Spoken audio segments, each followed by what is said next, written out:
thing right here Yeah, tell me about it. is letting all the people know Ooh, what's that? what burnouts talk about. Yeah, what did they talk about, baby? You know, the chronic. Check it out. Ooh, that bud's so scandalous. You hit it too hard, you can't handle this. So you're smoking that thing, then you pass it to us with that look in your eyes so devious. You inhale with all you got. Suck it down hard till you see in dots. And your body's on the ground, but your mind is not, cause you... Hold up. Hey.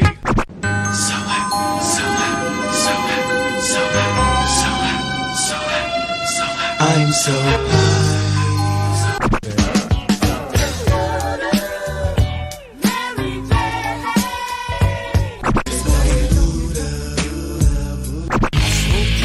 In the morning, I smoke 2 joints at night. I smoke 2 joints when I play video games, and every 10,000 points. Is it such a crime? Hey, everybody should be getting high. Hope you're ready for the next episode. Hey, smoke weed every day.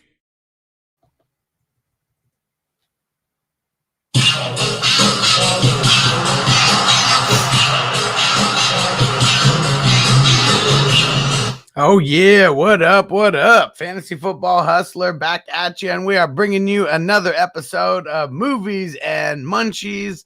And if JC Money's Design ever gets his his technical difficulties under wraps, maybe he'll be here because I'm all by myself right now. Downfall of doing a live show.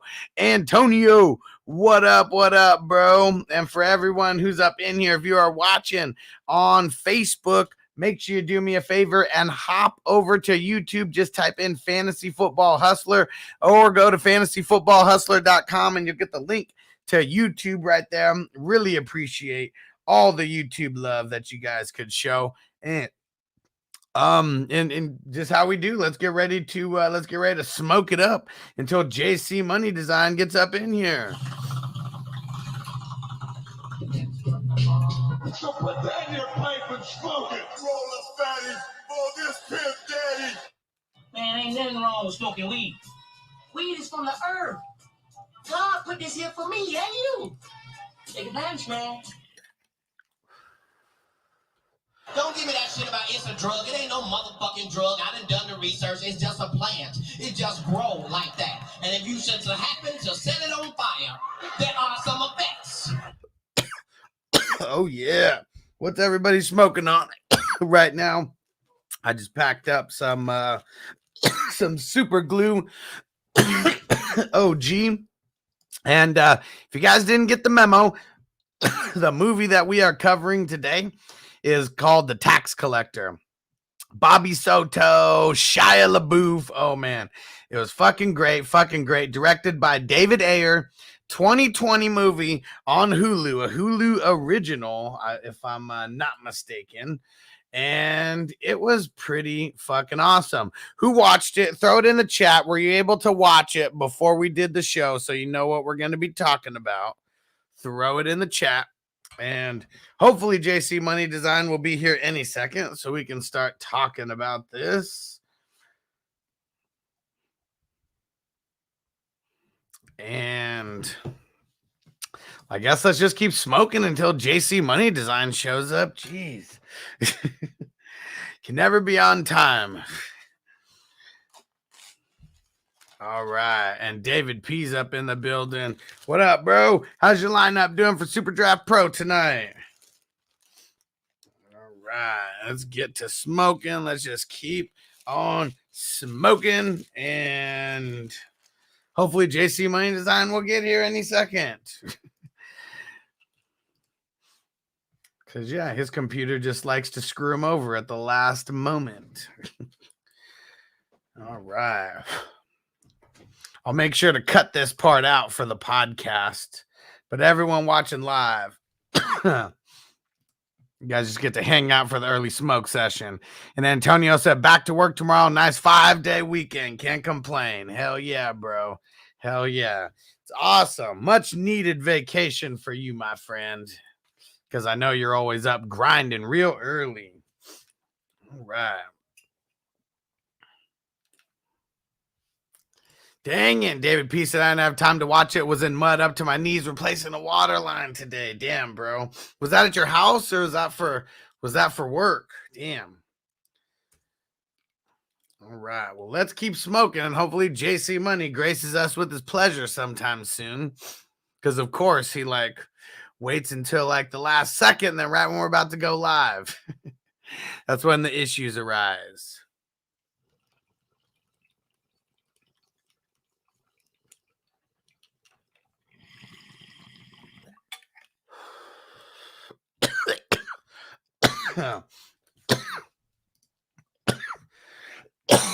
All right, David said customer. At least it wasn't your house, but tough job either way, bro.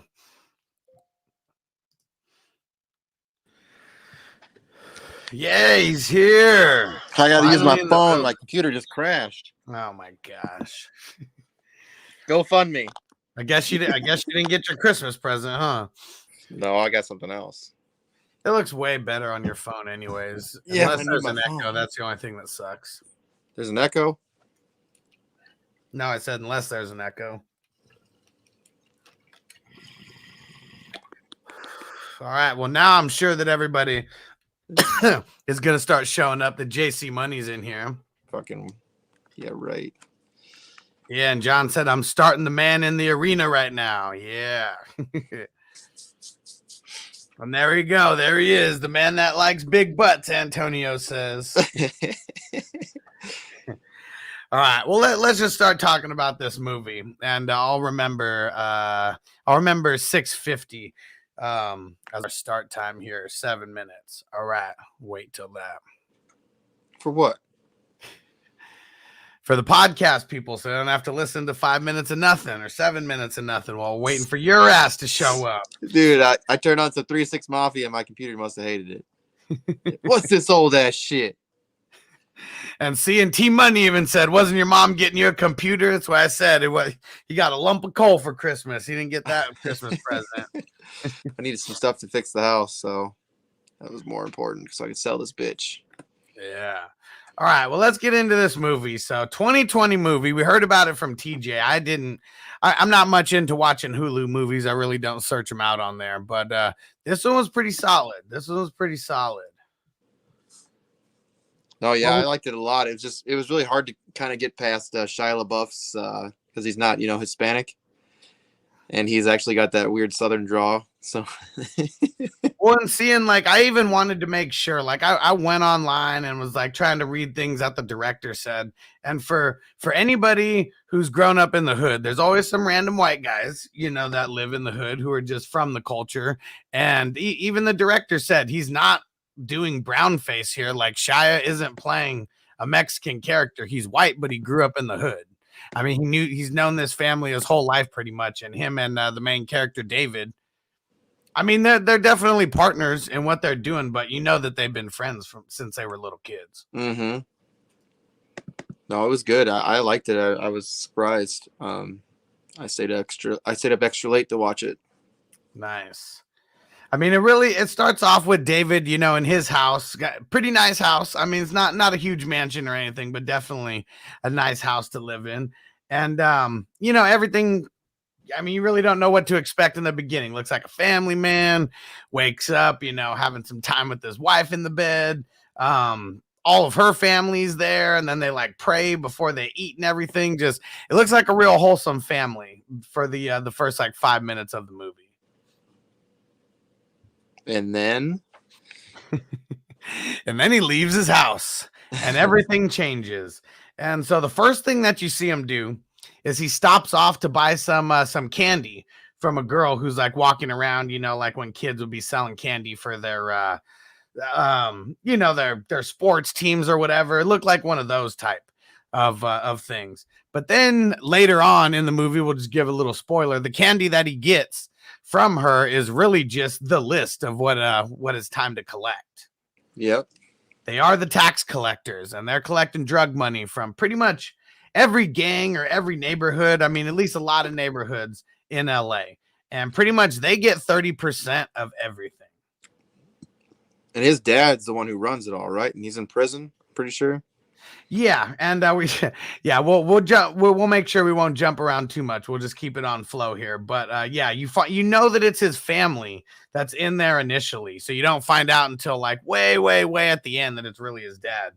But you just know that this is like a family business that they're. Well, he talks about his uncle a lot, like his uncle.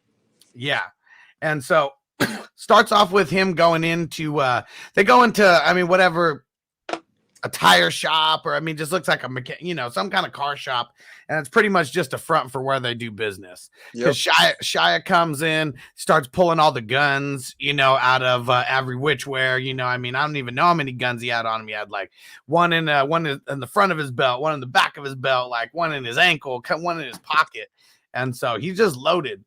And then comes in a new shot caller for one of the street gangs. And pretty much he's coming in to be taxed. He's the new shot caller. And that's when you find out what Shia's name is, Creeper. And we know that he's a creeper because you're not going to see him coming. That's really what it comes down to. Dude's a killer. Yeah, it was fuck. So they get the money. They get the money from Dude. And then they just go start making their rounds. And now they're collecting, and then they talk about how they're getting paid 30% of pretty much every dollar that anybody makes in these gangs. So they're doing a couple rounds. Then that's when they go see their uncle, who you just talked about, played by George Lopez. And all you know is that his uncle is the one calling the shots. He's the worker for his uncle. Him and Shia, they're going around collecting money, but they're the muscle for this family. That is for damn sure. That's kind of when they break down the whole operation. You see them putting, I don't know exactly what they were putting in. It just looked like messages, and everything was written down in the candy box. And it's pretty much a big IOU list. And it's them going literally from the top of the list, like we answer our questions here, top to bottom. They're just going down the list. And every time they're doing a pickup, it is big. It ain't small time. They're getting 20 grand at a time, 40 grand at a time. Oh, yeah. And yep, David is George Lopez. He's not playing a funny role. He's the shot caller for the family in this one. And really it's just the whole first part of their day is really just them going on the missions to collect money. Nothing's going wrong until he gets a call. A random call, and he's like, "Oh, we got a side mission," like they're playing Grand Theft Auto or something. So they put a stop in their collecting. What do you think? What do you think of that next scene? I didn't know where they were going to be going for a side mission. I was just thinking it could have been anything. Well, they were short. I think they were short money.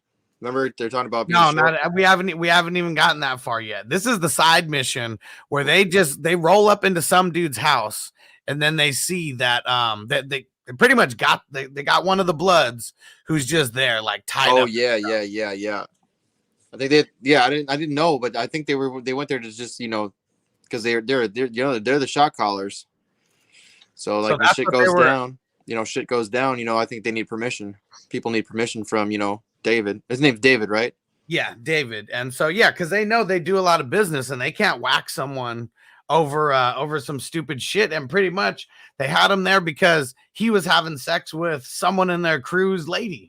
Pretty much. He's like, oh, they're going to get married. And, and then we see the messages of him and they're just sexting and blah, blah, blah, blah. And David pretty much puts a stop to it all. It's like, no, we're not doing this shit. We do business with them. So I tell him to clean him the fuck up. And then he says, for at least what I think, because they don't really say much, but they pretty much tell him to check the dude that all this happened from. Yeah, so I'm assuming it's the dude whose wife that guy was having sex with. And so pretty much you see David walk away, dude fucking cold clocks him, with the fucking pistol whips him. And that didn't stop until they left. They cleaned up the dude, and David and Creeper, they take the Blood back to his hood, and then that's where you see like him and the big shot caller for the Bloods. Like some shit was about to go down. It looked like it was about to get real thick, real quick. It's two of them, David and Creeper. I mean, we know who they are. They're badasses at this point. We've already seen it, but it looks like they're like 50 or 60 deep where they're at. Like if this was a fight, it doesn't matter, gunfight, fist fight, anything. There's no way those two are getting out of there alive. Man, you skipped the whole scene too, like when they meet that new guy that they brought in, and like freaking David's like telling him about all the shit that he's seen Creeper do to people, like for not paying, and they show Shia LaBeouf in that like full like white suit, and he's got the chainsaw and there's blood all over the bathtub, dude. He's just smoking a cigarette. He's a killer. He's a killer. He asked the dude when he comes in, he's like, "You heard of me?" He's like, "Yeah, I heard of you." He's like, "What'd you hear?" He was like, "I hear you're the devil." He's got the freaking drill, dude, and he puts it to his chest. He was like, I might be. Why don't you come over here and look at my eyes? And it's like when he looks in his eyes, that's when they go for the flashbacks of just different hits that he's done along the way. And the best part, he's got the drill to his chest, and he's like looking at the dude's eye, and he's got it going, and then he just like looks down at his shoes and he scuffs his shoes and he goes, "Sorry about your shoes." Just anything to disrespect him. Like, he is a fucking savage. He's a fucking savage. And what's funny too is like, he's like the bodyguard. He's like the bodyguard for David. Yeah, they're like partners, and he's the dude who carries out a lot of hits. Like, we don't know if David at this point, I mean, it looks like Shia is the one who's pulling the trigger, for every move that we got. We don't find out until later how real David is. We just know that he's like, it's his family's business. He's been put in this place for a reason. And yeah, it's funny when they start driving and shit, because when they're driving, that's like the time in the car when it's like normal. It's like shades of Pulp Fiction, with Samuel Jackson and what's his name? I don't know why I can't think of his name right now. And they're just talking about bullshit. And he's like, and Shia's got like his shit from his keto diet and all that. It's like, what is that shit, man? Shit stinks. He's like, man, the body's like a machine. We gotta feed the machine fuel. Yeah, he's like, he's got all that shit in there, his little ice cooler that he's got in his van. It's just like health food. He's like, what is this shit? And there we go, David. Yep, don't fuck with people named David. So yeah, we skipped around a little bit. So after a little side mission, they gotta tell someone in one of the gangs, you gotta check your peeps. I can't be doing nothing. We're doing business with the Bloods, and it's like, clean them up. Takes them back over there, and it's like 2 on 60. Like, it just looks ridiculous. And he's talking to the head shot caller, and he's like, I know you got your chess pieces in play, and he's like, we can't have this shit no more. Like, I want this shit all to die today and just walk away, focus on business. Yep. And they shake hands, and he even says that you're a candle in the darkness. The Blood says that to David because he knows he is about collecting. He's all about collecting, but he's more about keeping the peace than anything. They're not trying to, go on rampages. Like, this is big business that these guys are doing. And then let's see, where does it take us after that? Then it takes us. So that's like the end of the day. For them, that's the last thing on their list. At least that's what they see. And then that's when they go home. That's where you were talking about the short count. What do you think? What do you think about that? They're collecting so much money. They're not counting anything. I wonder if this dude's name is Hector in this movie too. When they're at the laundromat, or not the laundromat, the clothes store. I did skip it. Yeah. His name's Hector in every single movie that we've ever seen him in. Fast and Furious. Always. And he shows up a little short. You could just tell that he's short, and he's like making some bullshit story up or something. And then he's like, hey, you know anyone who gets, and he's like LSD or acid or, and that he probably paid for that out of the money they're supposed to be getting, giving them right now. Yeah, I agree. And he's just like trying to talk his way out of everything. And like, man, Shia just, you could just tell there's like that, there's that weird nervousness like on his face, like he's about to kill somebody. He puts the gun to his face. Because it's not even nervous. It's almost like Shia's like anxious knowing that shit's about to go down. He's like, I'm about to fuck this dude up. There's a whole part too, like, so like then they get a call from his sister, I think, about the wedding dress, or they're trying to try on her wedding dress and shit. Then he shows up, talks to that dude, and they makes him bounce. Yeah, because they said the little, they said the Mexican Kardashians came. And yeah. I would think, didn't need help. And that's what that's what David does. He just fixes problems. I really wonder what he told him to get her out of there. Because, if they're the Mexican Kardashians, you know that they're going in there spending money. I mean, they pretty much shut down the whole shop. Even though they're still in there. He pretty much just told him, like, I'm gonna chop your head off.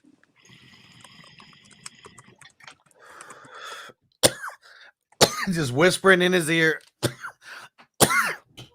And then the dude, the owner of the store, get out of here. Get the fuck out of here. Oh, yeah. And then he breaks him off with some money, for sure. Like he always does. He's got the list, too, dude. It's crazy. Just going down the list, crossing names off. That's all they do. Is going around collecting. I mean, we don't know if this is the cartel or what it is. We just know it's a family that's connected all the way to the top, all the way to prison. Who knows how high his uncle is up, in the chain of everything. But that's all we know is these guys are collecting a lot of money every single day because this is every piece of money that's going through the hood. And then at the end of the day, makes it home to what looks like just a normal ass family, and goes into the room where his wife is counting the money. And she's got it all labeled out, and everything's color coded and everything just looks like it's real organized. And then brings up that it is 20 grand short. And it's the dude that they met from the beginning who is 20 grand light, the one who David gave, his big ass crazy speech to and everything, and all the crazy shit that was going down.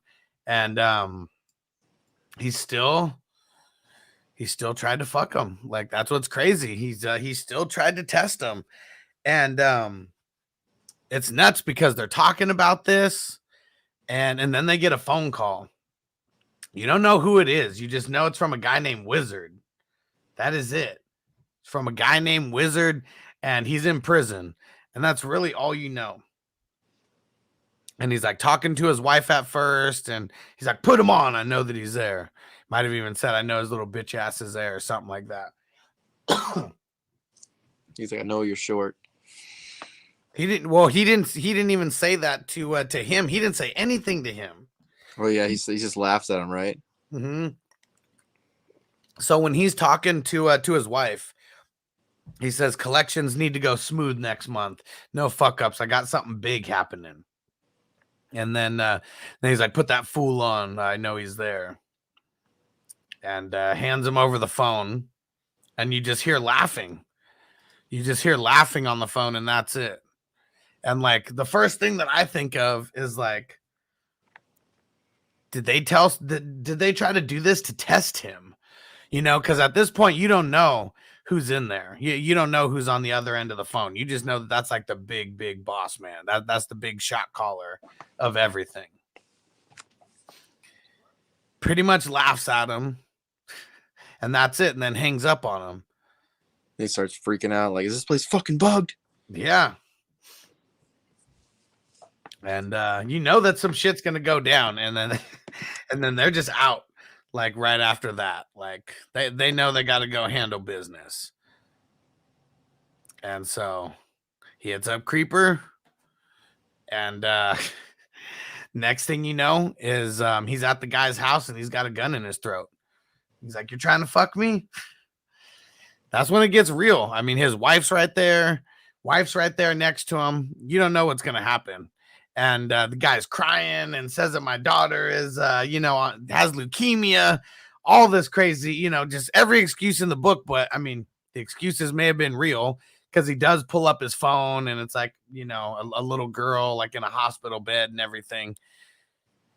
At the end of the day, he already said it earlier. There's no excuses, like rob your mom, rob a bank. Like, it doesn't matter. Like, there is no excuses. Sell your sister's pussy.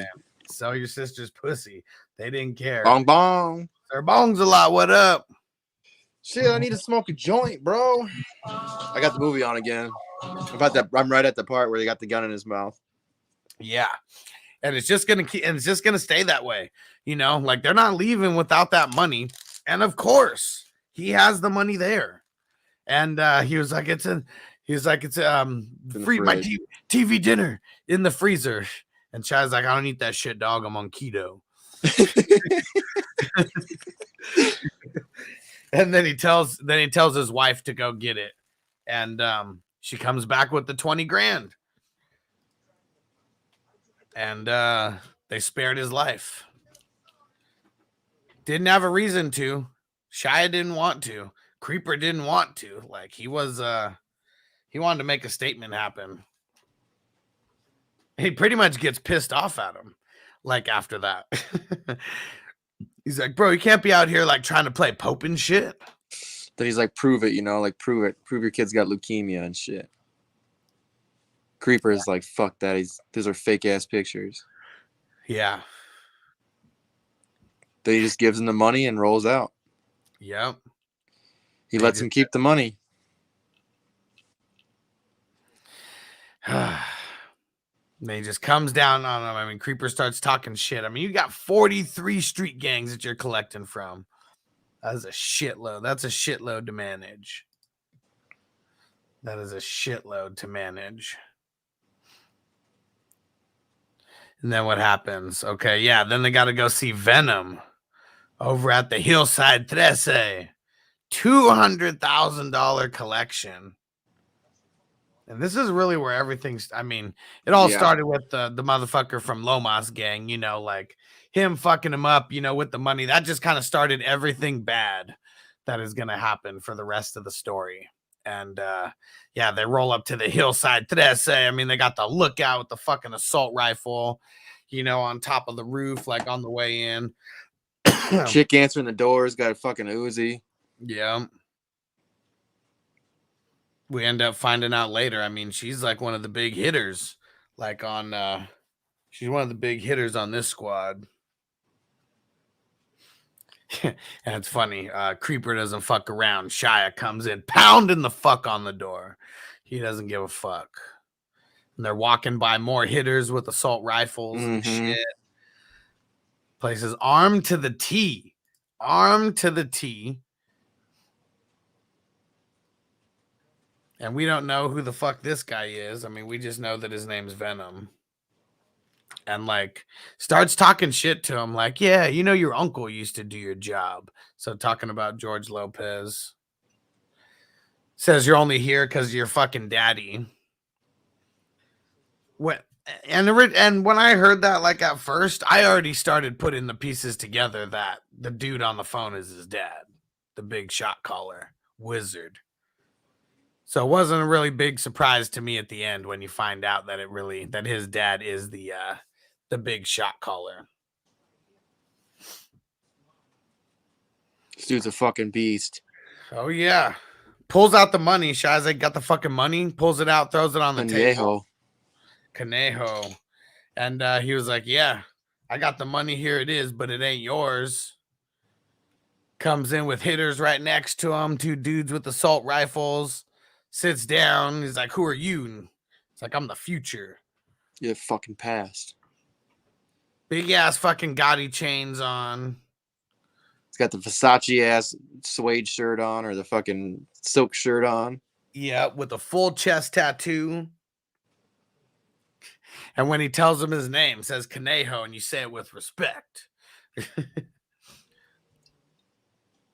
So you know that shit's about to get real. Shit's already real.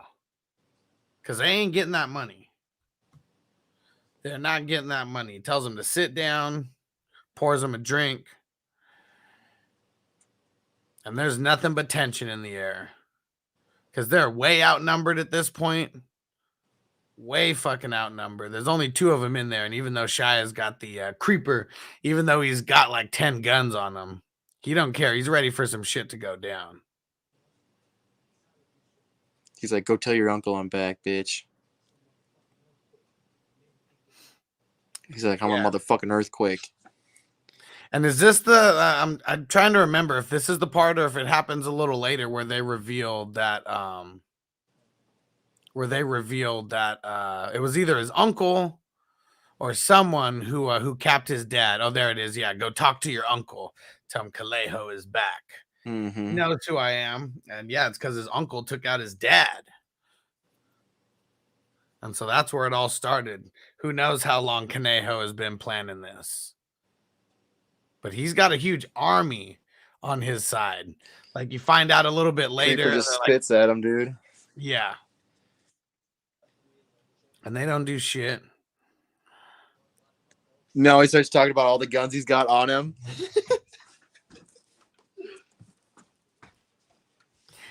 Yeah, because Creeper doesn't blink.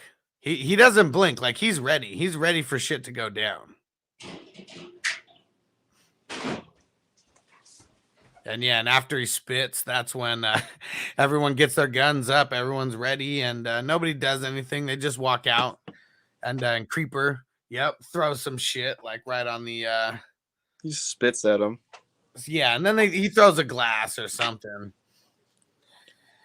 But yeah, shit just really got real. And then first thing they do, they go over to their uncle's house, or I mean, not his uncle's house, but his uncle's place of business. They also got a some kind of car shop, a mechanic shop, and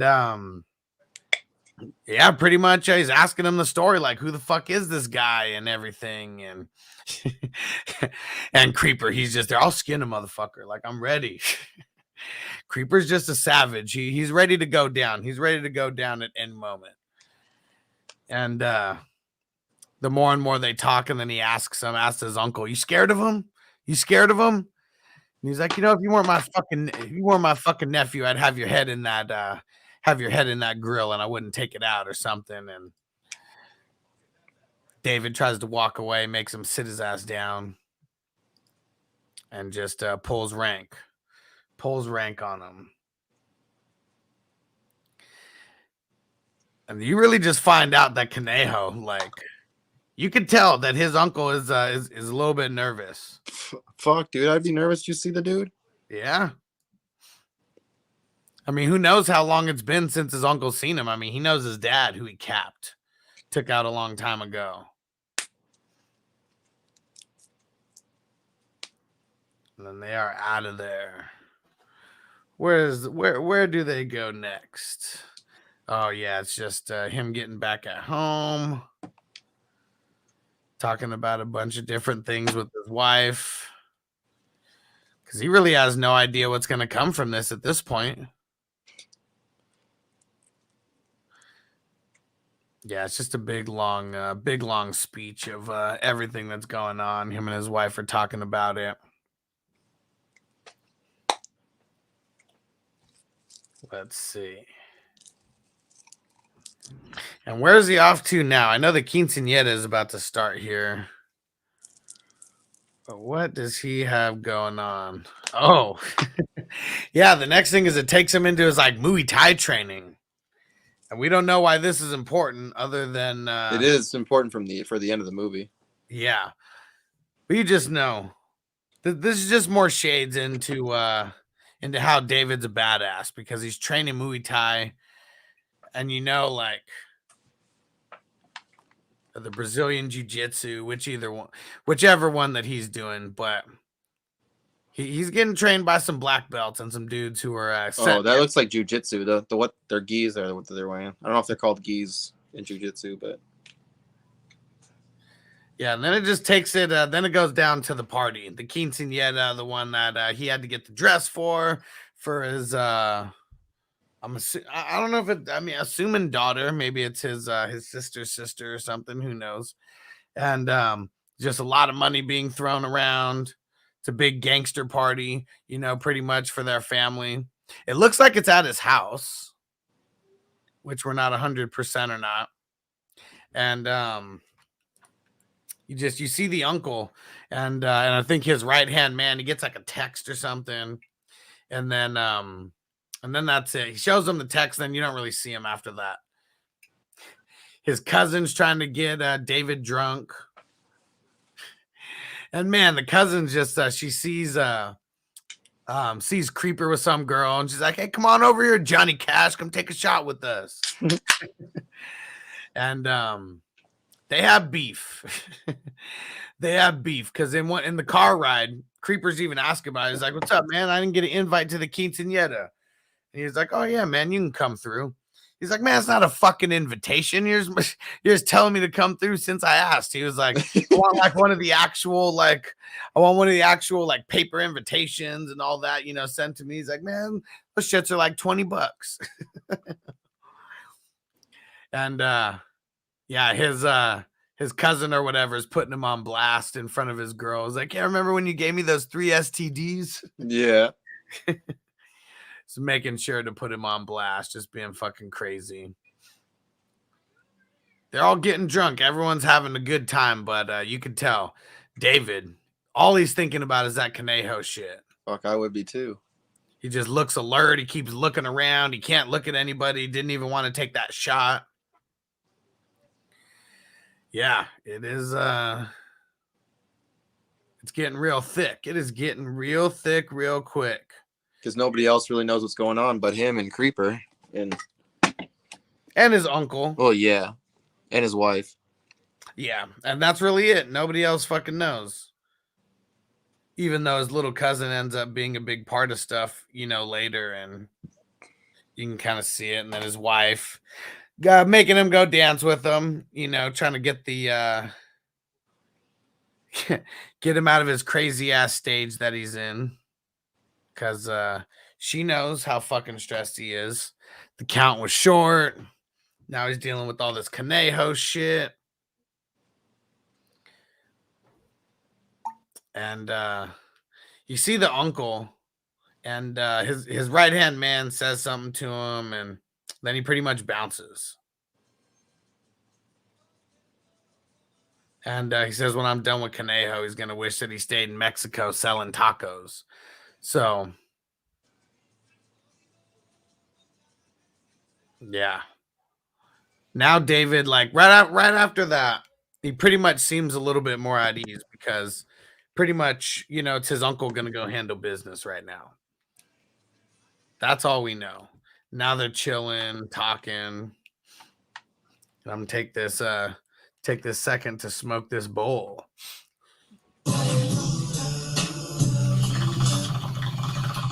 Smoking Buddha.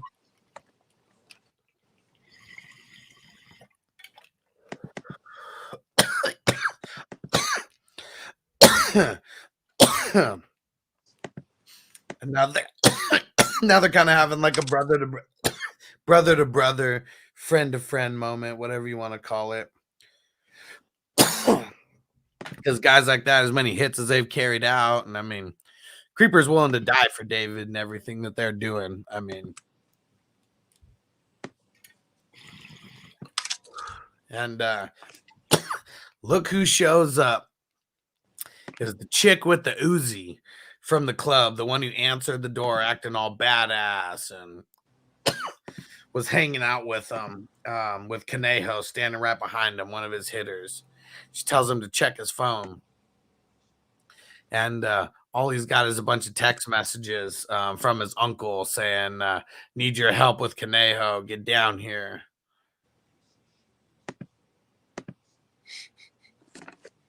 And then she gives him the address to the club.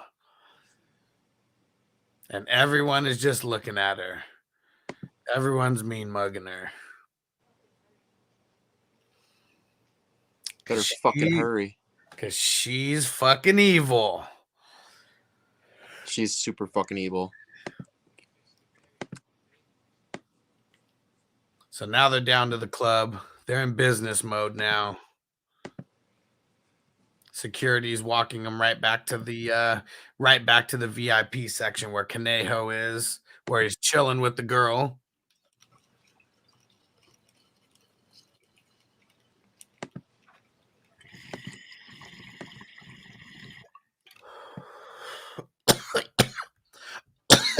And this is when shit gets real.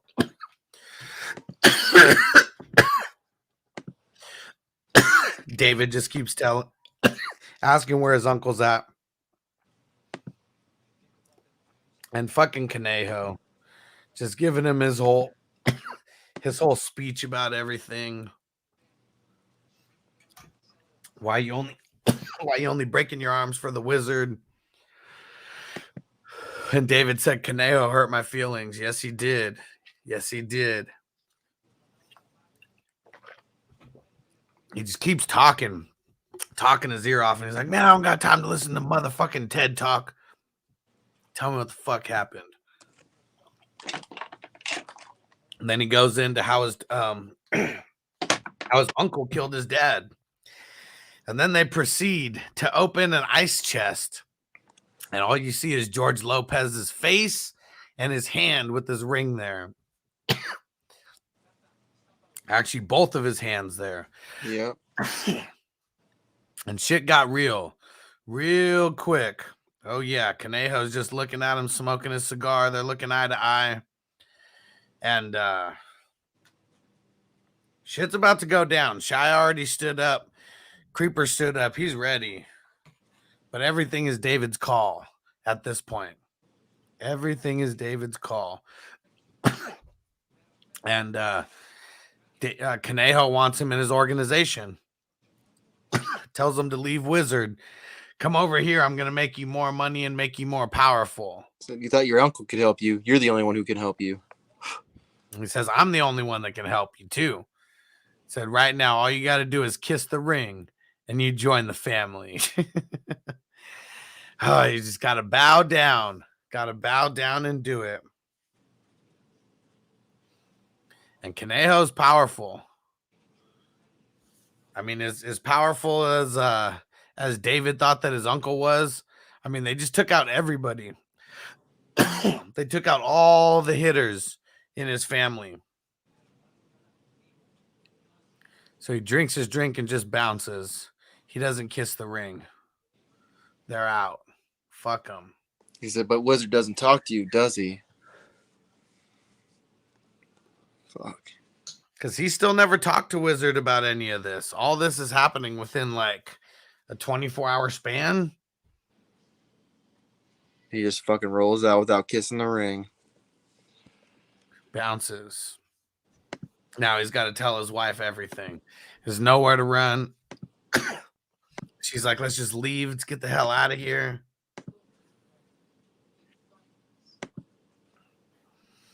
And like, it's just a big, I mean, we don't even know what it is. Cause it's like, these, you know, from the outside looking in, to me, these are like cartels. Cause I mean, cartels are the families, you know, yeah. And it's like Kanejo's family against David's family. That's really all you know at this point. And he's like, these are like $1 billion players, you know, and they're fighting it out. And he just happens to be right in the middle. Right in the middle. And now at the front, I guess, because there's nobody else there. Everybody except for him and Creeper are gone. Because when his uncle left, he went with the whole crew. And none of them made it out. I mean, maybe some flipped. But yeah, really, you just know that they're all gone at this point. And then it kind of just seems like a council. Like the next scene is the next day, and it's him and Creeper, and they're all in a circle at like their at the car shop or whatever. You don't really know who these guys are, but they're all in suits. They definitely don't look like his uncle's crew that he was hanging with. These are like the big bosses within the business side of their organization. You can tell they're gangster, but they're just dressed different. All of them are dressed in suits. They're all talking business, telling David that he should just get out of town for a couple weeks until they can handle things. And yeah, of course, Creeper. We're gonna talk about the elephant in the room. Is Wizard next? And like that wasn't like a thing, because all these cartels and everything, I mean, they got people on the outside, but it always leads to the inside. Like whoever controls the prisons controls everything on the street too.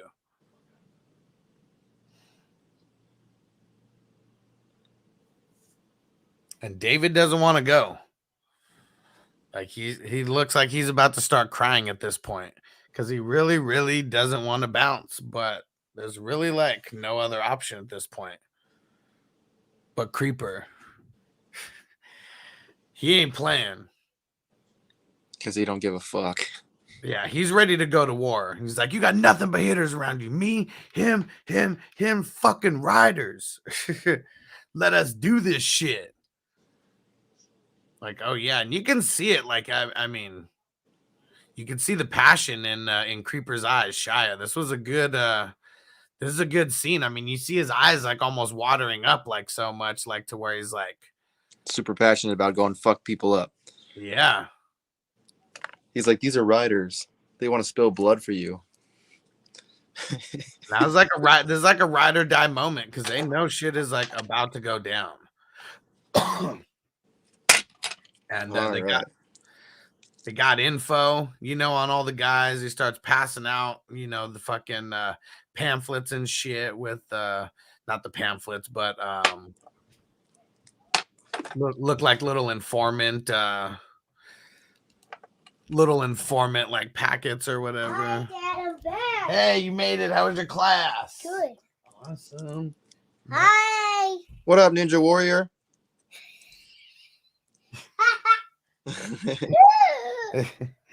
You're a Ninja Warrior? No. Not yet. Yeah, not yet. One day.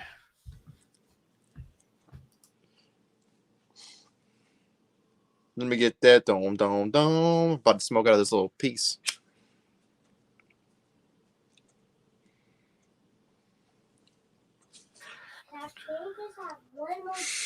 Dude. Now they just fucking roll up on the mechanic shop. That chick just shoots that dude through the car window and blasts his head off. And it was crazy. So the crazy shootout is going down. Everybody's fully armored, and it's crazy because the little they're kind of going back and forth to what must have happened like right before Conejo went on this mission where he's doing some ceremony, in his satanic house. Ceremony for protection. Cutting the heads off of chickens, and he's like drinking liquor, spitting it all over, the stuff that he's got there, and blowing cigar smoke all over everything. Yeah. And it's for protection. Make me invisible from the government, make my heart strong because I'm here to take it all. And it is crazy thing is he doesn't roll it like he doesn't have any of the protection like they got. All he's got on is a bulletproof vest, and he's got a cigar in his mouth, and he's got a pistol.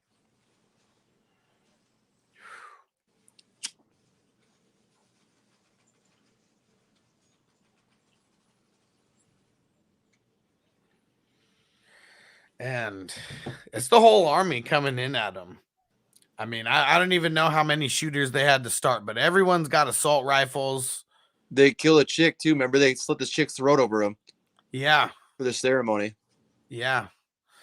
Not only are they sacrificing chickens, they're sacrificing women. They're sacrificing women. Yeah, and David said, let's fuck them up, Creeper. It is not looking good right now. It is not looking good right now for them. Because they probably had they had 8 to 10 shooters when they came in there. I mean, they took out a couple of them, but there was just too many of them. I mean, the only ones there who were shooting were Creeper and David. Like everyone else were like businessmen. And so they cornered Creeper. He got shot. He got shot a lot. He got shot a lot, and they take him in alive. They don't kill him. They made sure to shoot the other people, the businessmen and all them. And David got away. David got away. David made it out the back. I couldn't tell if David got shot or not. I couldn't even tell if he got shot or not, but from where he was, I mean, he's bleeding all over. He is bleeding all over while he's running away. And jacks a truck and then just kind of takes off. And it's him against the world right now. Because now everybody's gone. Now even Creeper has been taken. He's been taken away alive, but he is all fucked up. It's all alone. I mean, he's got his wife, and that's where he goes to her place of business, all fucked up, bleeding all over the place, and they just got to get the hell out of there. They are driving out. They don't know he doesn't know what the fuck is going on. They got to get the kids. It's the first thing he says. She doesn't even know what the hell's going on. I mean, can't believe she didn't put 2 and 2 together. You know, by that time, it's all the shit that he's been telling her for the last 2 days. And then, of course, they do the classic scene with the cop, you know, behind. And he's like, just run the red light. She's like, oh, there's a cop behind us. He's all right, just drive perfectly still. And then they turn on, they hit the lights on him. And she's like, oh, Mark, they're going to pull us over. And he's like, they're not going to fucking pull us over. And then they drive around him, probably just to make it through a light or something. But shit just got real because now they're FaceTiming him and they're showing him Creeper. He's all fucking bloody. He's on the ground. Who knows what they've done to him at this point? We know he's already been shot a grip of times. Dude, they got plastic all over the walls, all over the room, everything. You already know what's going to go down. And he was like, I came to you like a friend, offering you life. And he was like, now I'm coming at you like the enemy, offering you death or bringing you death. She starts hitting him with a hammer. And he doesn't have to witness it all, but he is witnessing it all. Oh, the kneecap. And Creeper's done for. He pretty much gets stomped out by Conejo until there's no more stomping to go. Oh, man. Creeper had to go out like that. He definitely didn't go out not talking shit. He's talking shit the entire time. He's just tied up and he can't do anything. He's probably handcuffed behind his hands or behind his back.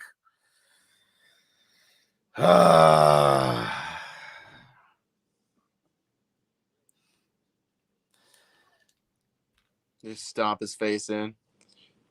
And in that life, like, there is no, like, going easy. There's no going easy. Like, who knows how long they were torturing him for.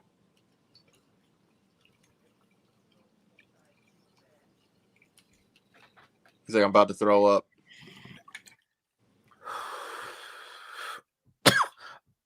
What if you just hung up? The guy's like, oh shit, I gotta call back now. Dude, it is like some Scarface shit. I mean, these are two of the biggest drug family. I mean, they're not even really a drug family. I mean, they just collect. They're so big that they collect and tax every single, like, 43 gangs in LA. You know, and they're taxing them for, you know, to protect them, obviously, and no one fucks with them. You know, like, he keeps the peace between everybody, you know, is what their whole organization does. But it is some Scarface shit. Everybody's gone now. At this point, Creeper was like the last one besides David. It's like David and like his wife, his kids, and that's it. And they went to some hotel. They went to some hotel, and then he's got to get down to business, like, at this point. And so he's telling his wife how everything's going to go, really, and that he's got to go. And his daughter asks why he has a gun. Doesn't even say anything. And just, we know bad shit's going to happen. I mean, he's sitting there praying with his family, you know, before he takes off. We have no idea where the hell that he's going, but we know that he's, like, by himself at this point. There's nobody. This shit goes so hard. This part, the end of this movie is so hard. Yeah, we're not even at the end of the movie. We're probably like 2/3 of the way through at this point. Goes to some house. We don't even know where the hell he's at. But it's his little cousin or little niece or whatever. I'm not sure the relation, but the one who's been hanging out the whole time, you know, and stuff. And he just starts digging on the side of the house. I mean, I already know what he's digging for at this point. I mean, everyone's got a stash of money, somewhere, and we know that at this point we should know that's what he's digging for. And he comes out. I don't even know how big this the big barrel drum is, that he has. It's but it's huge. It's one of those like 20-gallon, like maybe even more than that, gallon barrel, and stacked with cash. He doesn't even know how much it is. He just thinks it's like $1.5 million. He said it's like 1.13 or some shit like that. I can't remember. He does know exactly how much it is. He says what it is. He says, well, at this point, he says $1.5 million. It's gotta be like, I think I don't know if it's his sister, if it's like his cousin. It's like his little cousin or something. His little cousin or his niece, one of the two. And says it's 1.5, and he said that him and Creeper robbed an armored truck. Yeah, that's right. Back in the day. So I'm assuming both of that was theirs. I mean, there is no Creeper at this point. And she was like, "You got any heat?" And he was like, "No." And then pulls out a gun that like belonged to his dad, and she was like, "It's got a lot of murders on it." And she's like, "You want me to ride with you? I got your back." And he's like, "Nah." All that fucking money on the table. Just fat stacks, man. Fat stacks. And then I'm not sure who he goes and sees after that. Maybe it's his mom, or maybe it's his aunt or something. But it's some old family member. I mean, she's got the oxygen tank like on her face, and pretty much. I don't know what's going on, but pretty much looks like he's saying goodbye. This dude's a fucking G. Like how he just says, like, me and Creeper robbed an armored bank back in the day, like it was nothing. Yeah. Well, I guess he's in that mindset right now. He's in fucking just survival mode.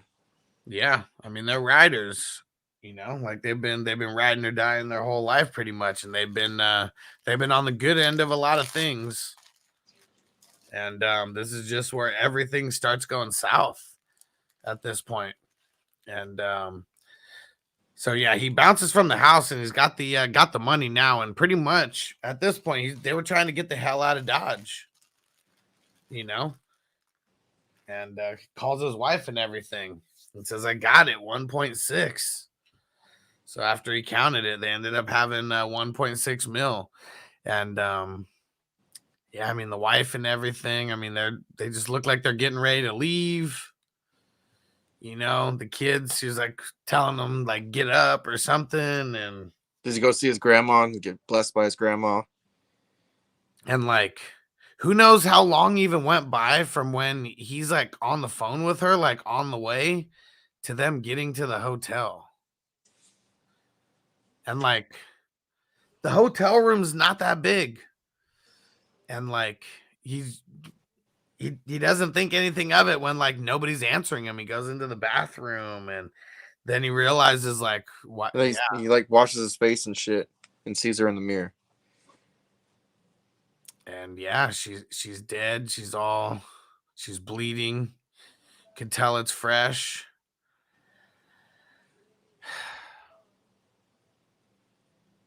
Everything must have happened so quick, because like then they show the little flashback where she's just like washing her hands, and it must have been like right after they got off the phone together, and like Kaneho's just in the hotel with her.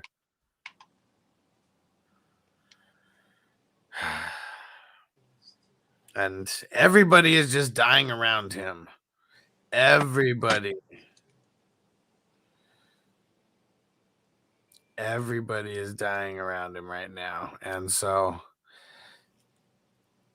he realizes that his mom, or her mom, whoever it is, whoever his family was that was there, he calls him and like, "Do you have the kids?" And she's like, "No. But Alexis was gonna keep them."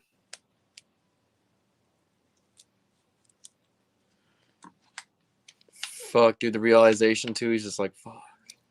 Everything is just going from bad to worse, like really quick. Like with every scene in this movie, it just goes from bad to worse for David. Because now the only people who were left was his wife and his kids. And now his wife is dead and his kids are captured.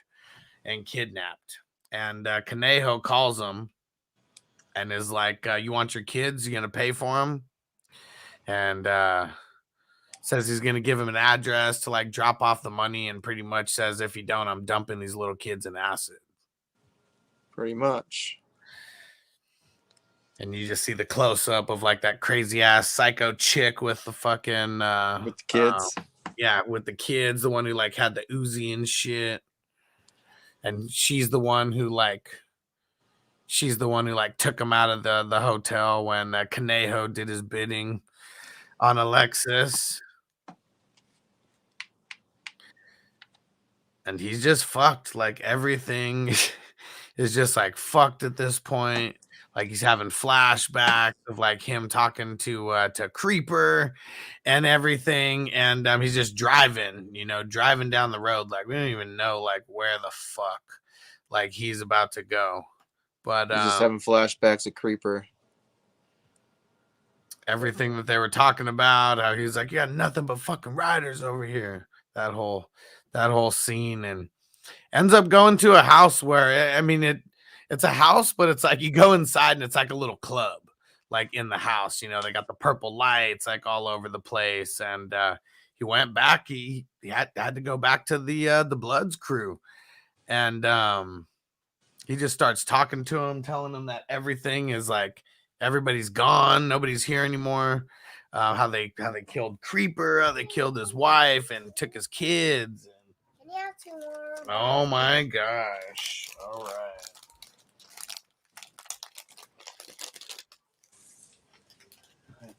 I love the club inside the house. Yeah, it's an awesome looking club. Like it looks like just as good as the other club that they went to, the one that was a real one. And so he agrees to help them, and then who knows where they are, like talking.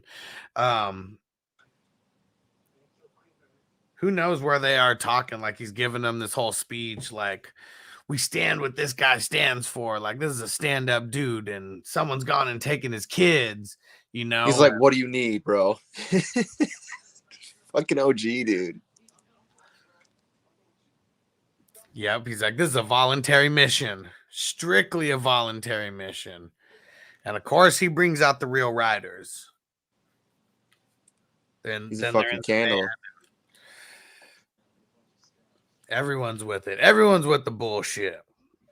I thought the crew was gonna be a lot bigger than that, though. When they like panned to like, he's like, "All right, I got my best guys here," and all of a sudden they like panned to him, and it's just like 6 guys. It's different. Even like with Conejo, like when they rolled up on him, maybe they had like 8 guys, 7, 8 guys. But that's because they rolled in there with she had a freaking nail pipe bomb. Yeah, but still, like we're talking about like 8 guys with assault rifles. Like, oh yeah, these are fucking ride or die motherfuckers. This shit. No, it looks like more people now. Like before, It didn't look like a lot. And like now, it looks like a lot. Yeah, and still, it may only be like 7 or 8 guys, but it's all hitters, and they all got automatic weapons. And David's the only one who has like a handgun. Like that besides that, everyone's so got thick, nothing bro. but assault rifles. And it's so crazy. This like just all in slow motion of everything that's happening. It's crazy that he earned these guys respect by just bringing that dude back, instead of just fucking wasting them, He definitely had the shot callers respect before that, like he already knew who he was. And that's probably why it gets left to that point. And then they take one of the guys out of there and man, like put his face up against the curb and up against the street and shit while they're driving in the van, just trying to get the fucking information. And all they're trying to do is get him to unlock his phone. Really, these guys were just fucked as soon as they kicked the door in. Oh yeah. And there was only 3 of them that went through there. 3 of them and David, so 4 total. But yeah, everyone having automatic weapons like that, and like those guys weren't even ready for it. Then they get the address from the guy because they get him to open his. Dude, they just fucking put his face on the concrete while he's driving. Fuck. Yeah.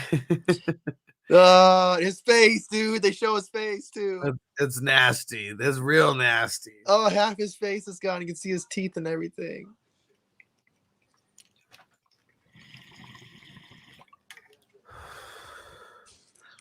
Fucking And kill him anyways. yeah, well, they get the address. They got what they need out of him. Yeah. They got what they need out of him at that point. Fucking dragged his face on the ground, bro. That that was some crazy makeup because his whole side of his face was like He looked like Two-Face. pretty much. It was nasty. This movie's crazy, yeah. Then they roll up on the house. Nobody's there. Nobody's there. It's like the dude's grandma's house or something. So he took him to like the one place that he didn't think that anybody knew about. And the OG, the shot caller, is like, how are we going to handle this? And he's like looking at the grandma. And he's like, I'm not going to stoop to his level. He's like, family's sacred. And then the grandma's like, I know where Conejo is. This shit's crazy, dude. He probably hates him and everything that he stands for too. Cause like all the time in these movies, like the moms or the old grandmas, like they hate what the young kids stand for. Like even Scarface's mom, she fucking hated him.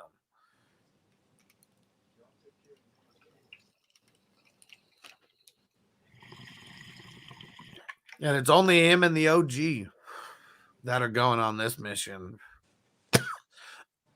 He's like, I'm going with you. He's like, no, I'm doing this alone. He's like, fuck that. I'm riding until the wheels fall off. And like, who knows where this is at? I mean, This shit's so dope, man. That's fucking so real. Some house in some suburban neighborhood or something. And David just hops out, goes on the mission, goes up the stairs, sees one guy up there. Handles him real quick, steals the gun from him, starts choking him out. You see Conejo on his computer. Like, I don't even know what the fuck he's doing, but he's like, it's funny how he's like, he's doing like, he's trading crypto or trading Forex or like something like that. And that's what's like evil. Randomly how they put that in. That shit's so funny. I like the minivan, though. It's so fucking dope. Did you catch up to that where Conejo's on his computer? No, he just jumped out. This whole fucking scene is too much. It's too awesome to like skip any of it. He just rolls up on this dude, grabs his shit. Bam. I'm gonna pause it for. Oh yeah, here he is on the computer. And see, he's like trading crypto or something, or trading. He's probably moving like money. You see those charts? You recognize those charts? Yeah. He was whipping through that shit quick though. But that's what I'm saying. It's like that, like he's a crypto trader or something, and that's like that's how evil he is. Like that's what the evil guys do in 2020. They trade crypto. And then and there we go. Bogart said, "You legit haven't watched this movie, but listening to y'all illustrate the joint is dope. Makes me want to watch it, even though I know it's gonna happen. Because it's a crazy ass gangster movie, man. And this shit's fucking dope. Yeah, dude. So that the shooter, the lady shooter, she comes up. This blood is dope. Yeah, he's so good. At gunpoint, dude, he's just like walking with her and shit. She's behind him, and then they walk up to some other dude with the assault rifle, and he's just like, blah! He's fucking. This shit's dope. Takes him out real quick. Got the dude, whatever the dude was, but then he's like tussling, with the chick. Like she was tougher than the other guy, and she stuck him with a knife, stuck him in the leg, and then he breaks away, and then he just starts stabbing away. It gets a little intense. Then he hits the other dude with the gun. Yeah, gangster. And then David finally makes his way inside. Tell me when you see him make his way inside. Oh, I'm at that part. I was at the part where the dude was just hitting him with the butt of the gun. Yeah. So now he's poking through and he's looking through the doorway. Yep. finds Kaneho, and he's in there with the female shooter, and she pulls out like a 12 gauge shotty and just starts like bucking. She hits him in the shoulder. David goes down, but then he gets her with the assault rifle, gets her in the shoulder, takes her out. She's gone. Candle falls over, of course, in classic fashion, and the floor gets set on fire. And now they're just in a gunfight now until they run out of bullets, I'm assuming, because then they start going to hand, just throwing fists. And Kaneho, he's just stronger than him. He's handling them. He shoots Kaneho in the arm, then fucking rocks him in the face with a knee. Then they're just battling in the bathroom. And Kaneho's handling him. I mean, well, it's going back and forth a little bit, but Kaneho like fucking throws him into the fucking toilet and shit and busts his shit like in Pineapple Express. Yeah. And it's just going back and forth. And like David tries to reach for a gun, and that's when Kaneho like gets him, grabs him down, beating the shit out of him, puts a towel, the fucking the what's it called, the shower curtain or something like over his face, pretty much like getting waterboarded, by him, and just clocking him, cold clocking him. But then he's having the flashbacks of the jujitsu, and now we know where it all comes into play. And he moves like just enough to like, I don't even know what he has, like what he pulls off of his necklace or something, but he like pulls something like out of his necklace and like fucking shanks him like right in the neck. He's like, do you know I have the protection of the devil? And he's just thinking back to his coach. Yeah, but he's all slipping and shit on the floor because he's trying to like, it's called a shrimp move. And then sees his wife, and that's like the Rocky moment.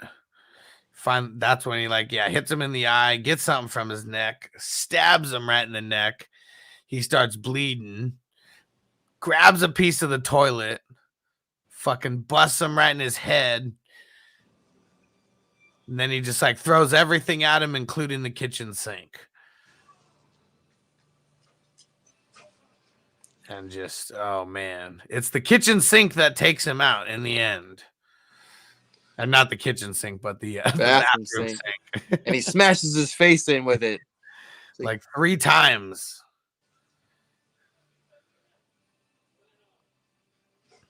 And it's over. You can tell. Kaneho is done at that point. Fucking kills him. He's fucking dead, bro. And everything's catching on fire. And luckily, he brought the reinforcements. Luckily he did, because he would have been screwed had he not, because he can't even get up or anything. Can't fucking walk. He's just been through a battle and a half for his life. And the OG picks him up. They're like, come on, let's get the fuck out of here.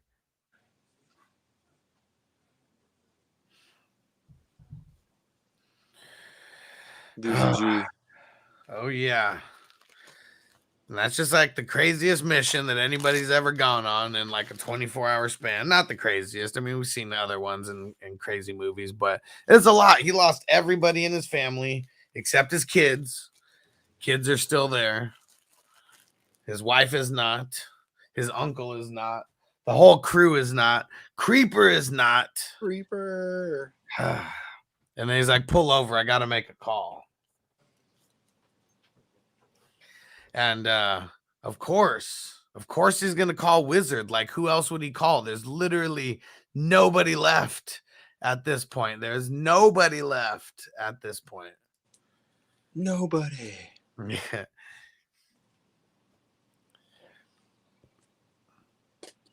Just a crazy talk altogether. And now he's fucking rolled up.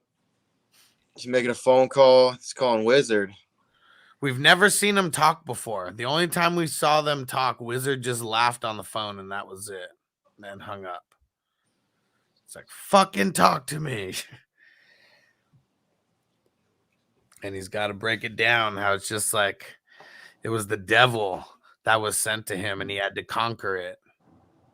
how he had to do back in the day. He's like, you saved me. You saved me. Now you can stand under your own sky. Because he took out like he took out a boss by himself. The power is forever. Because now he took out a boss. Now he's got the power. He's got the juice. And it's crazy because he's like, Wizard's talking to him. Like at this point, and he's like, Mijo, I love you, son. And he's like feeling the back of his neck. He must have goosebumps like all over the back of his neck because he's like, his son just graduated like from like being a boy to being a man in his eyes or something at this point. Fucking did just kill the devil. Yeah. And he's like, you're like me. You and me are the same. And he's like, you're the king. And David doesn't want it. He says, I don't want it, Dad. I don't want it. So this was the big reveal that it was like, you know, that Wizard was officially his dad. Even though, I mean, for me, like as soon as I heard him say, you're only here because your dad is who he is, I already thought that it was Wizard. I mean, I've seen one too many of these movies to not like think about it being that. Did you think that? Like, or did it take you all the way to the end of the movie to be like, oh shit, that is his dad? No, I knew it was his dad because I knew this whole thing was a family thing, and all the time there's somebody in prison that's behind shit. But at the end here, though, when he looks up and there's like two handprints, like baby handprints. Is that his brother? See, I don't think so. I think that was his handprints. I still could never tell what the dad had on, like what he had tatted on his knuckles. Because he had something tatted on his knuckles that I couldn't really see. But that just had to be his handprints and one of his writing.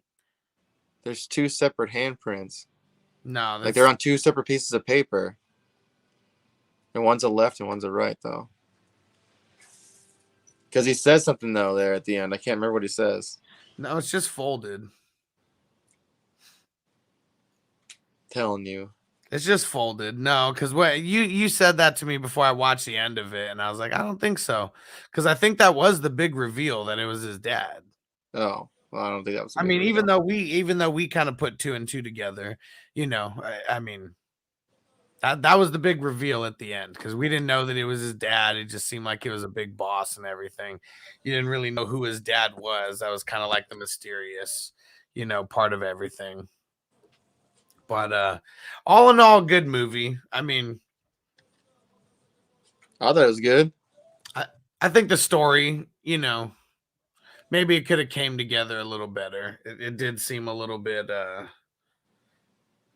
it was a little bit predictable the way that everything kind of played out. But it's a gangster movie, so I mean that's kind of always like, yeah. B-. I'll give it a B. And we'll smoke to that. I'm about to show y'all who the real Puff Daddy is.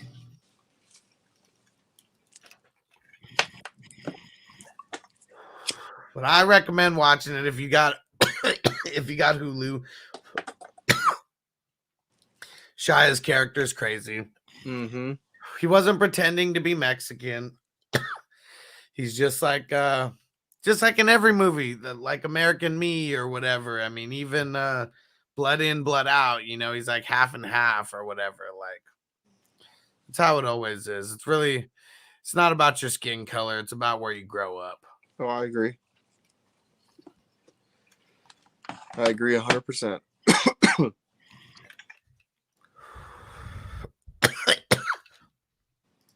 And Bogart said the moral of the story is all gangster movie shit still in pretty.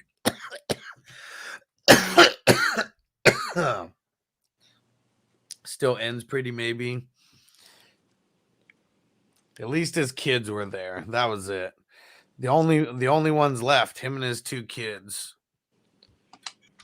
But now he's the boss of it all, and not the boss of it all, but I mean, There's no one else on the outside. It's like it's him and Wizard, and that's it. Shit was good. Good flick. Yeah, and we'll see. Maybe there's a number 2. Who knows? I don't know if it would be the same without Creeper, but so I have no idea what movie that we're gonna do next. Maybe we'll think about that. We'll run some polls. And Bogart said that shit had him extra hard. He was running with a certain gang. He wasn't even fully ethnicity. Yeah, you always had to prove yourself. Yeah, and he was the muscle. He was the muscle. That was for sure. Yeah, obviously the bastard child who had to prove himself to his dad. Yeah, definitely. So I'm not sure what movie that we're gonna do next, but let me see. I know one of the ones on the list was Fresh with Samuel L. Jackson, and Bogart has mentioned that like more than a few times. See what David said. The moral of the story is don't fuck with the plumber's named David.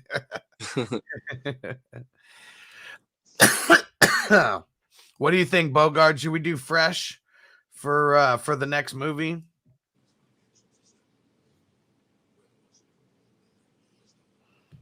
Let's see what Bogart says.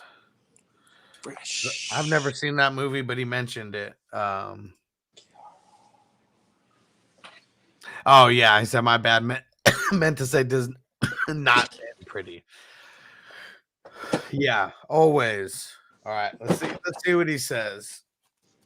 Bogart's one who said Fresh. It's one of the top ones that I had on these.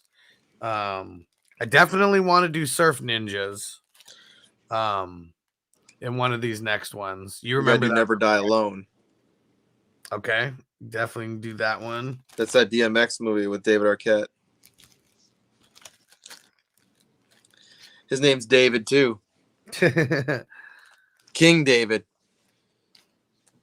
He's a heroin dealer. Yeah. It's fucking crazy. DMX and David Arquette.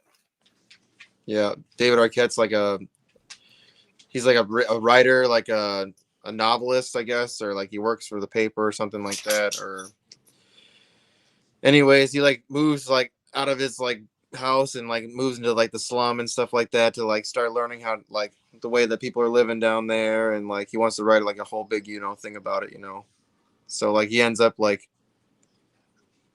bumping, like DMX gets like shot outside a club or something, and like gets him to the hospital and shit, and like he's like left all this stuff that gets left to him. There's a bunch of tapes in the back of his car, in the back of DMX's car. So David Arquette like gets all this stuff like left to him. You know what we gotta do? Crazy. You know what we gotta do then? And yeah, Bogart said we gotta do the gang cat. Keep it going with the gangster movie. Say, yeah, let's do it fresh. Bust a stupid movie. You know what I mean when you watch it. Well, what is it? What is Fresh about? Because I thought it was like I thought it was like a gangster movie. Because if not, we could if not, we could just wait and do that one later. We just do Never Die Alone, so you guys can finally watch it. Okay. Oh, it's the 12-year-old drug dealer. That's what it is in Brooklyn. All right. We'll do Fresh this week or this next week, and then the week after that, that's when we'll do Never Die Alone. This one, yeah. There we go. Yep, that's what we're gonna do. We're gonna do Fresh next week, and then Never Die Alone the week after that. All right. That's a good plan.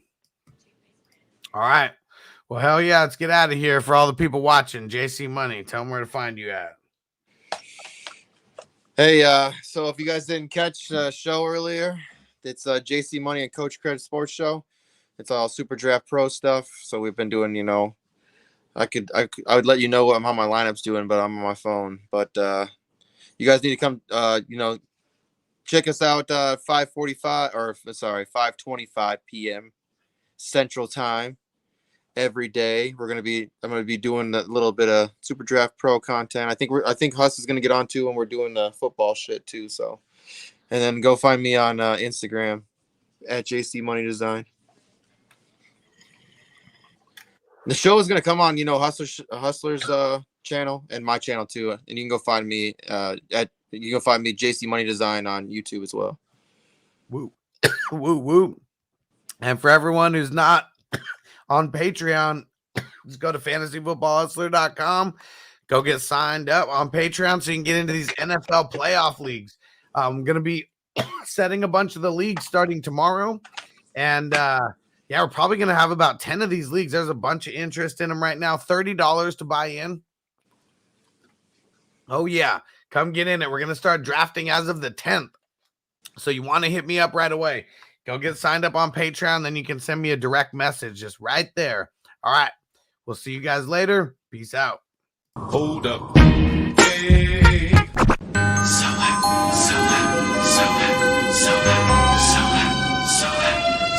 I'm so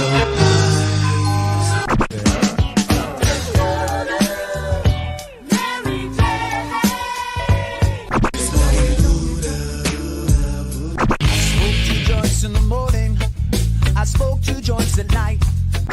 I smoke 2 joints when I play video games, and every 10,000 points. Is it such a crime? Hey, everybody should be getting high. Hope you're ready for the next episode. Hey, smoke weed every day.